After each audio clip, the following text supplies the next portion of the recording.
I'm Lisa with Lisa Capen Quilts. In my last video, I explained how I had some goals for 2017, and one of them was to accomplish 3 different quilts. Well, today we have begun the first one, and it's my bee quilt. It's an original pattern that I've designed. This year, I got different bee themed fabric, and I wanted to design a bee type of quilt. And it really stems from a memory that we had on our drive to Vermont. Maybe I'll go over that story one other time. I also explained in my last video how I wanted to teach a method that I use for applique, and it's raw edge applique using Elmer's glue and freezer paper. So today, that's what we're going to do. This here is going to be my bee quilt. And you can see I've already gotten started. I've done a couple of the pieces of applique already so that I can show and demonstrate what I do with my applique pieces on most of my quilts with the flower part of the pattern. I have designed this pattern. It's an original pattern, and I would like to offer it as a free download to people who might be interested in making this quilt. I'm going to show a picture of my rough draft of the idea of what this quilt's going to look like, and I'm going to post a picture right up in the corner so you can see a little rough draft of what it's going to look like, or at least the idea in my mind so far. And I am about maybe 85% done with the production of this pattern, and that's really exciting because I usually make patterns myself, but I've never actually published one or given someone a pattern to use, and so that's exciting, and I'm really looking forward to getting that finished. But along the way, I'm going to finish this quilt. I'm going to even show a video of how I'm going to quilt this with Mr. Bobbins, and that'll all be included in different videos before I publish that pattern, because I'd like to put a finished picture of this quilt that I'm working on with the pattern. So if you're interested or excited about having maybe the pattern for this, keep watching the videos and the progress of this quilt as we go along, and when I'm done, I will offer a free PDF file that you can download and have this pattern. Like I said, I've already started with several of the pieces to sort of speed up the process today, but I've left some of the pieces from the pattern, and we are going to demonstrate what I do with the freezer paper. There are many different kinds of ways that you can do applique. I love doing turned applique for certain projects.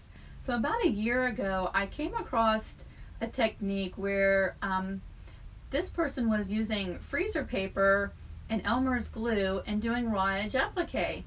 And I had messed with raw edge applique before using products like Wonder Under or different fusible adhesives.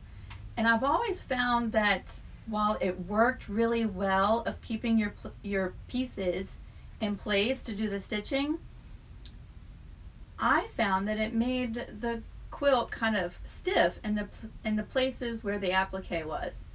And so I was on the hunt for something different, something that would give my quilt the drape and the feel of a quilt without applique, but I'd still be able to do the creative things that I like to do with different patterns and pieces with applique.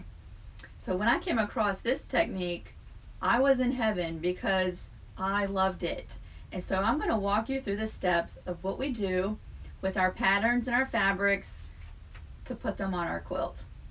So this is what I use. Regular freezer paper. You can find it at any of your grocery stores or Walmart, and that's where I like to buy it because you get a great big box and it's relatively inexpensive, especially when you count or compare the cost of like your Wonder Under products or your other fusible applique products. This saves so much money, and I love the results. And then I use Elmer's washable school glue, and you want to make sure it's the washable one because when you wash your quilt for the first time, all of the glue comes out. So you don't have to worry about residues or stains or the glue staying in your quilt. You wash the quilt the first time and all of this is gone. However, it keeps your pieces in place. So if you're working on a large project where you know you're going to come in, work on it, go away for some time, come back, and it's going to be a long process, when you do this, you do not have to worry about your pieces coming loose, moving the quilt and your pieces falling off. Everything stays exactly where you're going to want your pieces to be when you go to your machine. So what I do is I get my pattern pieces all lined up, ready to go. And I cut off a piece that I can work with easily and that I don't have to struggle with, but yet is big enough to accommodate the pieces you're working on, okay? So I just cut me off a workable size piece, just like that. Now what you'll notice about the freezer paper is that one side is matted paper and the other side has got a sheen or a shiny side. That's the part that we're going to actually iron to the right side of our fabric. So when we trace our pattern pieces, we want the dull side, the matted side up, okay? And it's pretty translucent. You can see really well, even without a light box. You can see your pattern pieces pretty easily through it. So what I do is I stretch out my paper and I grab my pieces. I just sort of arrange them so that I can get the most use out of the piece that I cut versus my pattern pieces. And at this point, you are going to be tracing directly on your pattern line. There's no need, you do not want to leave room for seam allowances unless your pattern's calling for it. But this is raw edge applique, and so we're going to trace exactly on the pattern pieces themselves, and they are true to size to your pattern, okay?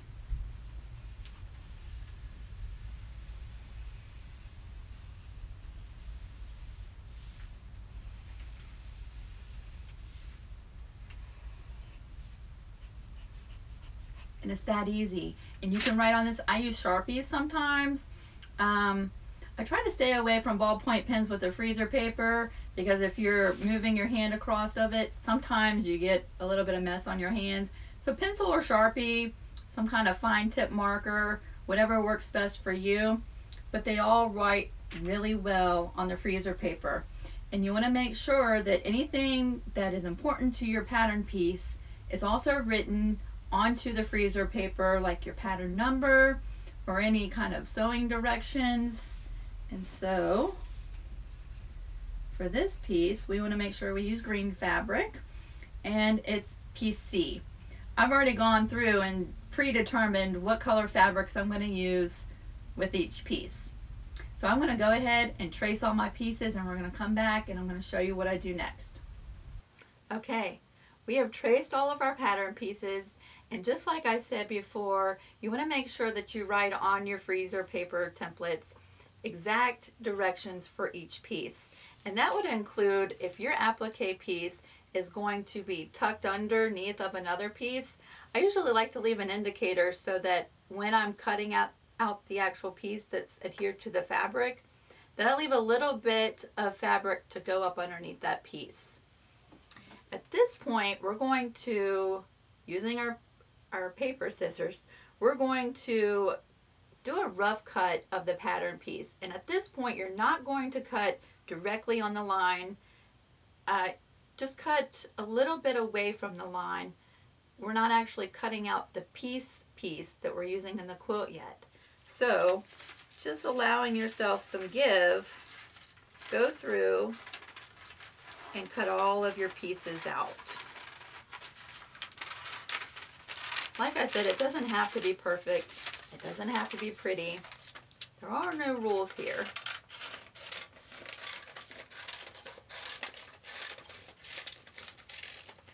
Just like this. And you can see I have left a little bit of room around this piece. And when this piece goes onto the fabric, that's when we're going to actually cut on the line that you've traced from your pattern. So we're going to go ahead and cut through all of these pieces, just like so. And then I'm going to show you how to actually adhere it to your fabric and then cut out the actual pattern piece. So we'll be right back. What I really love about doing applique is that you can use all of the scraps that you've been collecting, whether it be from making clothing or different quilt projects that you've done or pillows, any of those scraps that you've collected. And let's face it, we have all collected a lot of scraps. You can use all of those scraps in your applique. So it's almost like turning your stash fabric into a whole collection of different fabrics that we can use. I collected these fabrics from our trip to Vermont, and I really love the story behind them, and I'd like to maybe share them maybe on my Facebook page with you guys, because it just really adds a lot of meaning to this quilt, and it's a pretty funny story. When we get started doing the freezer paper applique, you'll want to do a little bit of prep work, and I promise it won't take long, but you're going to want to make sure you start your fabrics first. You don't necessarily have to pre-wash your fabrics unless that's something that you like to do personally for yourself, but you will want to starch them, and it just adds in the ease of working with the pattern pieces and putting them on your quilt. So go ahead and start your fabrics. I've already done mine, and then we're ready to put our pattern pieces onto our fabric. So like I explained before, there's a shiny side and a dull side. The dull side has already been predetermined. You've already marked your pattern pieces on here. We're ready to go ahead and adhere our freezer paper templates to our fabric. What I like to do, it doesn't have to be perfect. Sometimes you'll have a direction that your fabric needs to face. You can already just go through and predetermine which way you want your fabric to go. And then you would just lay your pattern piece down, shiny side down, and take your hot iron and just set it and put it in place. And it doesn't take very long. You can see how fast that was. And your freezer paper is staying, okay? And then we are just going to do a rough cut for the moment while I put the pattern pieces on the other fabrics. Okay, so we have our first piece, and then our second piece will be on the green.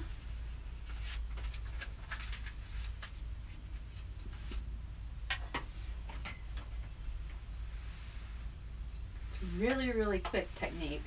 And I'm all about time-saving tips, so you can understand why I love this method so much.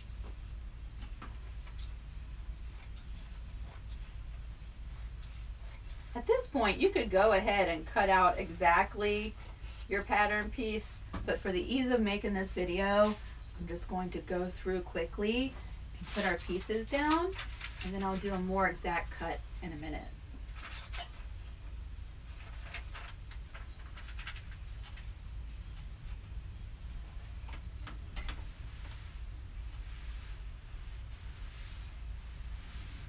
It doesn't take any kind of pressure, and just like that, it sticks right to the fabric.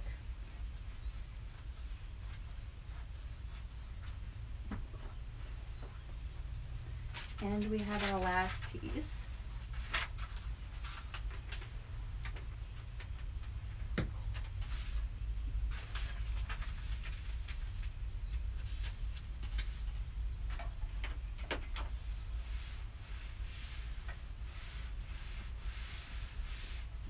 Just like that, and we'll do our rough cut just so that we can move this fabric out of the way.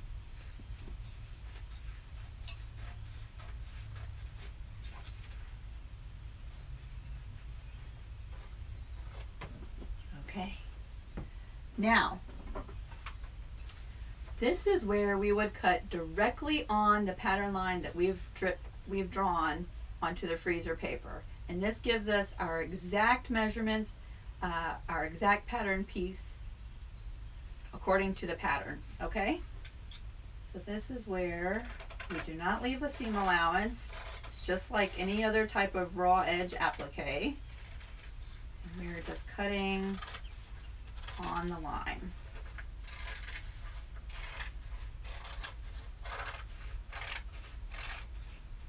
And again, the freezer paper sort of adds a stability to the fabric, and plus we've already starched it, so it should be really easy to cut out your pieces right on the line and pretty close to perfect. And you can see we have our pattern piece for our petal.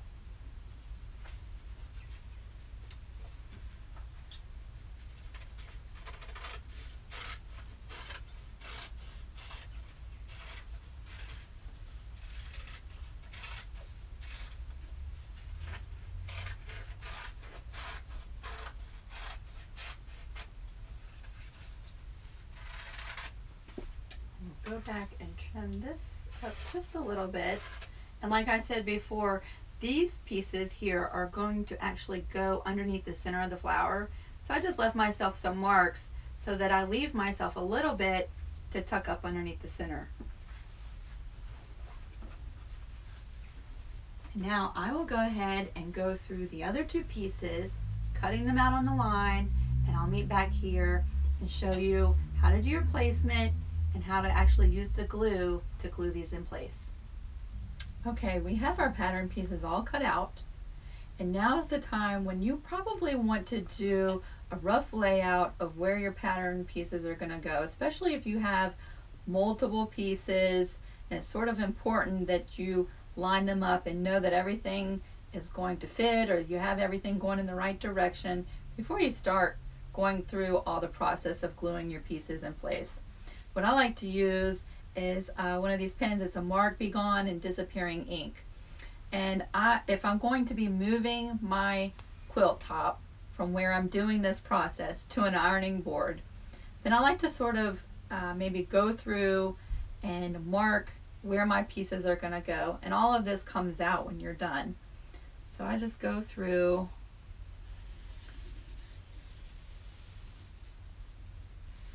just give myself a reference point, because even though if you make a mistake, you can correct it with the Elmer's glue. You just take your pieces off. You still don't want to go through the whole process of putting all these pieces in place and then finding out that you started in the wrong place and you have to take up all your pieces. However, with this technique, you could do it if you wanted to. So I'm just marking myself a little reference point of where these pieces go before we move this quilt top. I'll meet you at the ironing board. Okay, we have our quilt and we have our pattern pieces all ready to go, and we're ready to go ahead and glue these pieces in place. Now, what I love about this is there's no right or wrong. You could put this pattern piece on, stitch it in place, come back and do the next one and stitch it in place. But for this particular pattern and this flower, I want to go ahead and put all my pieces down and then take it to the machine, because once I get to the machine, I just like to go. I just like to stitch everything, and to me, it's faster. And like I said, time is valuable.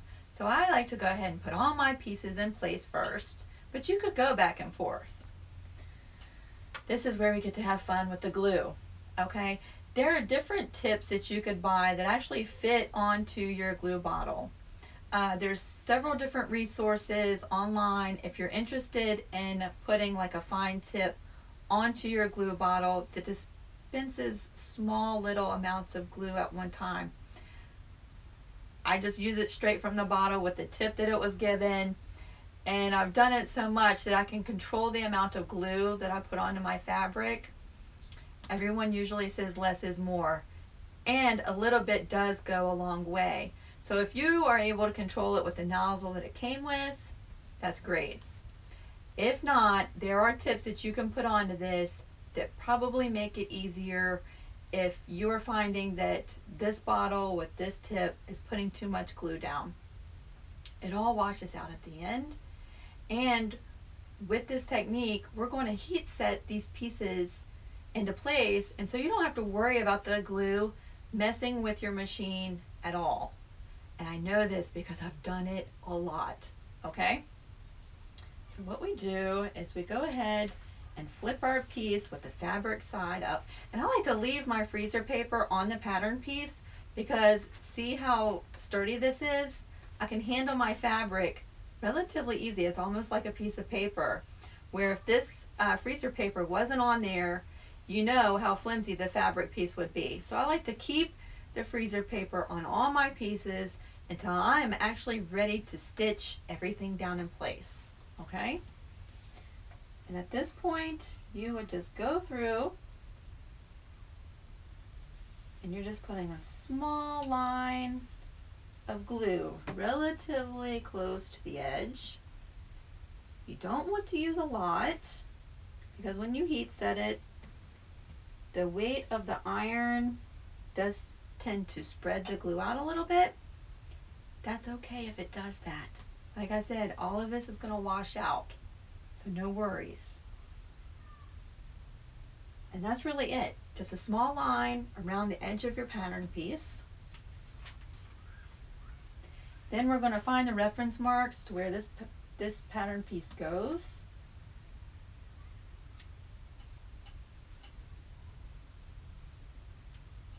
And there we go. We're going to heat set it. And you usually want to have your iron set to a cotton setting, which is pretty hot.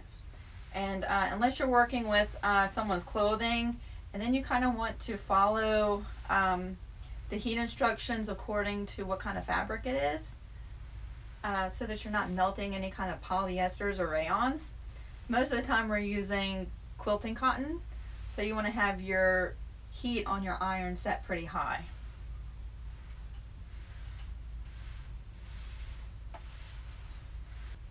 If you have pieces that are overlapping, go ahead and take the freezer paper off. Once that's heat set, you can see how that was pretty fast. The freezer paper peels off relatively easy. Just like that, if you grab a corner and just lift that off. Just like so. And there you go. And you can see that it still has the movement, still has the drape of a pieced block or a pieced quilt, and you don't have the stiffness of using other adhesives, you know, fusible applique products. So I love that. All right, so we have our A piece down. We'll go on to the next piece. And again, it's just a fine line, not much glue. You can even do dots if you want. I just do a fast line just like so.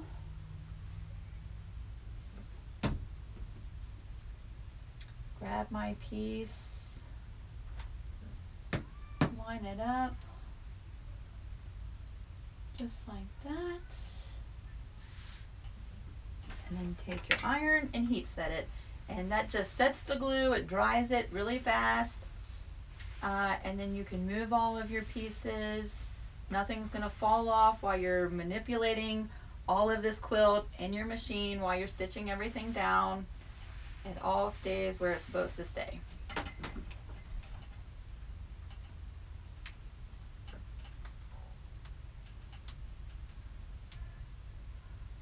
Just like that, I lift a corner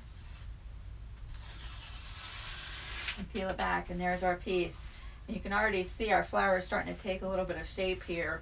I'm really excited to see this quilt when it's finished.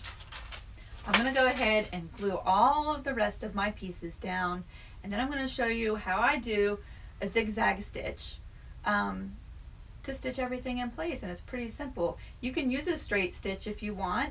I prefer a zigzag just because I might want to wash this quilt, and the zigzag stitch with the raw edge applique, you do not get a lot of the little frame. You might get a string here or there, but for the most part it's going to be a very clean finish when we're done.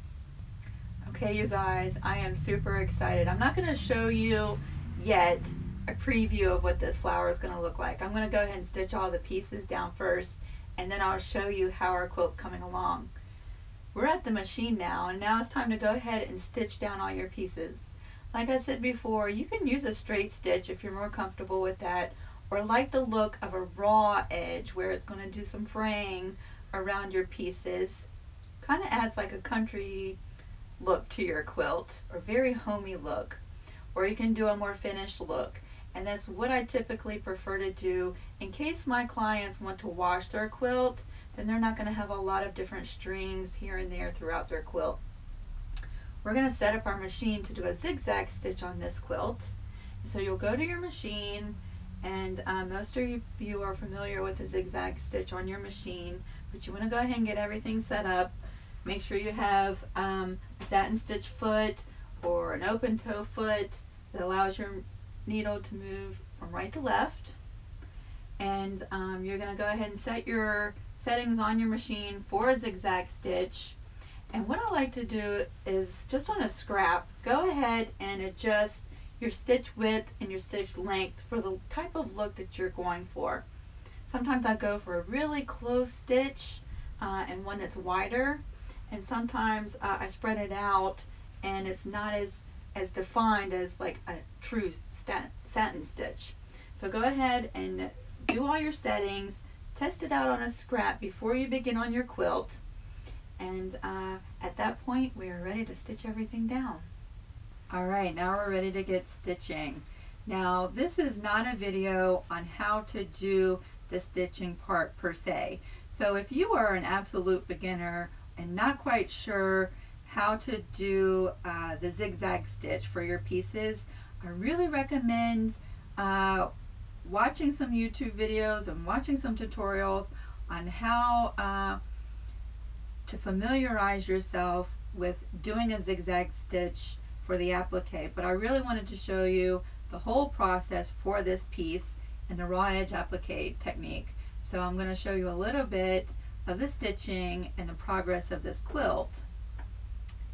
As with any applique piece, you want to lower your needle to the right side of the piece you're stitching down. We're going to work on this yellow checkerboard piece. So my needle is on the right side of the edge of this piece.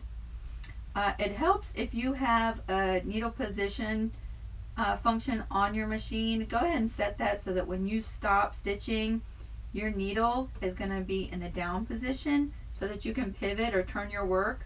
If your machine does not have that, it's okay. Just whenever you stop, before you raise your presser foot to turn the fabric in any way, make sure your needle is in the down position before you turn. So we have all of our stitch settings ready to go. We have needle position down set. We have lowered our presser foot, and we are ready to start stitching.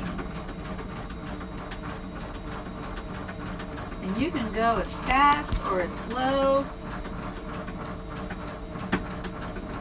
This is not a race, and it does not have to be perfect. As long as you are getting that raw edge of your fabric stitched down, that is the purpose of doing this.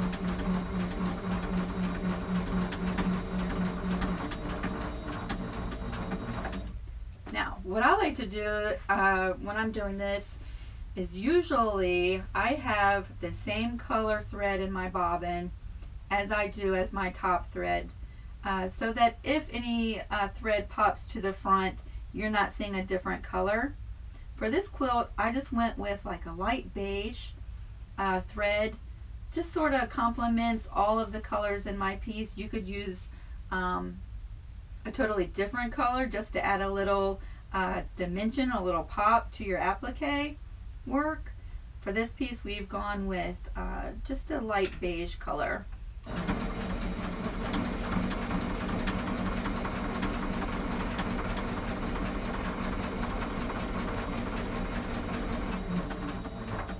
You can see the needle stopped in the down position. So now I'm free to raise up my presser foot, turn the fabric some, lower the presser foot, and begin stitching. Again, if your machine doesn't have it, it's okay. Just remember to always lower your needle down into your quilt before you turn.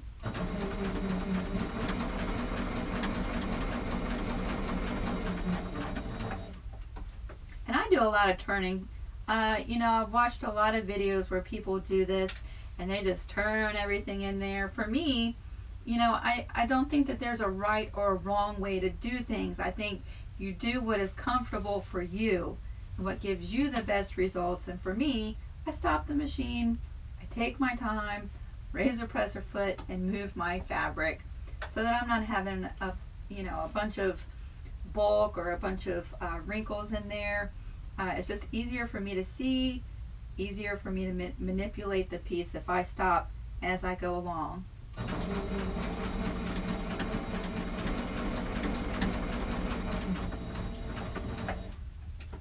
And remember, if you're just getting started or you've only been doing this for a short while, you might not have perfect results in the beginning.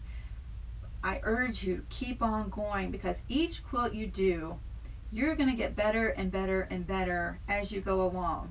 You know, people that have been quilting for years, you know, we watch their videos and we're so inspired and we're ready to go, and it can be so discouraging when we finally sit down and get started and our quilts aren't turning out that way.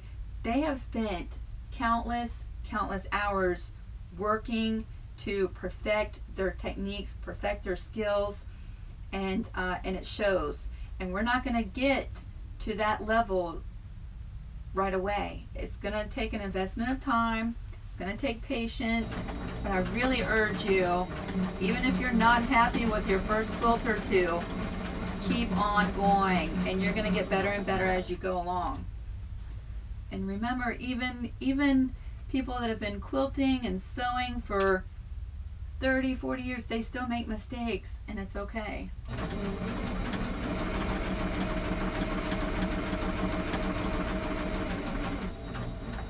Now you can see, like this fabric here, you do get a little fraying. You can cut that off when you're done, okay?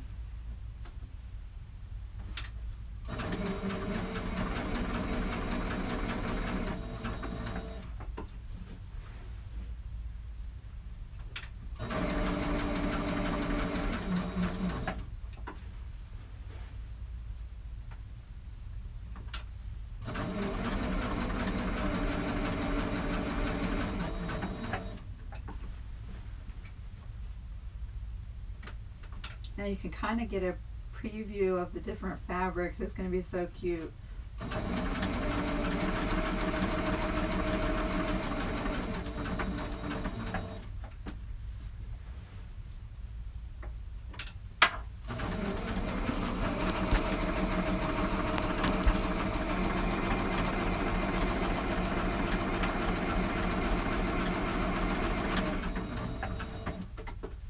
Remember, whenever you are turning, if the needle stops in the left position, go ahead and crank it back over to the right position so that when you start back again, everything, all your stitches are lined up.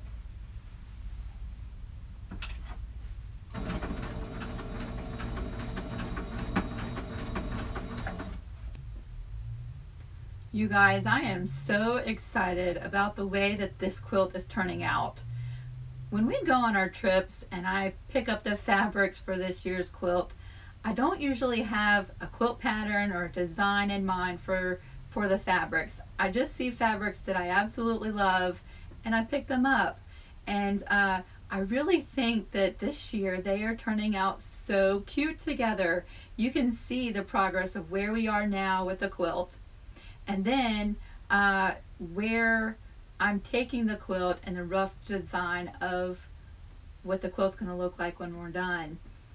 I am so excited. I cannot wait to get it done. You can see from the rough sketch, I still have quite a bit left to do with this quilt. We're going to be adding the B and then the letters down below. And so we still have a ways to go. I'm working on the pattern. I'm working on doing the pieces this week. And I'll keep you updated on the progress, and I'm really hoping to have it finished relatively soon. It does take some time. I didn't realize how involved the pattern process really was. I mean, I made patterns for myself and I knew what to do, but to make a pattern for others to follow is quite a bit more involved than what I expected it to be. So it's a learning process, and I just strongly suggest if you're excited or if you have an interest in something, to expand on it, because it takes you places that a year ago I didn't see myself being here. I didn't see myself making patterns for other people. And so it's exciting. I really urge you to take a step out of your comfort zone in whatever you're doing, and see where it takes you. I hope that you have found this video helpful with the raw edge applique technique. If you have questions, I really urge you can comment below, ask your questions below, but I really suggest that maybe you go over to my Facebook page at Lisa Capen Quilts. It's really an open forum where I or other quilters pretty quickly can answer some of the questions that you might have. Also, share pictures of your work. I would love to see how you're going to use this technique into the projects that you're doing at home, and see where it takes you. I'm really hoping that maybe if it's not something that you love to do, it just maybe adds another skill set to your toolbox, and that you find it helpful. If you'd like to follow the progress of this quilt or see the other projects that I'm working on, you can follow me at Lisa Capen Quilts on Facebook. You can also find me on Pinterest and Instagram and Twitter. You can Google Lisa Capen Quilts, and usually those forums come up. On Pinterest it's really fun because I share pictures of the quilts that I've done, crochet ideas, recipes. That's always fun. There's a lot of different fun projects and things that I've come across, and that's why I love Pinterest so much. You can also follow me on Twitter and Instagram. I'm not quite as active on those forums, but my main focus is creating a very open and active forum on Facebook. So follow me at Lisa Capen Quilts, and there are no stupid questions. I'm a firm believer in that. If you have questions about this technique that we've learned today, ask them. We would love to walk you through any little hiccups that you have with this process, and I'd love to see pictures of what you've done using this technique. I hope that you found this really helpful, and leave a comment below. Make sure to subscribe to my channel. We're going to be going through all kinds of different techniques, tutorials. I'm going to do some free motion quilting with Mr. Bobbins, and we're going to have a lot of fun. So thank you for watching our video today, and come back and see what we have next time.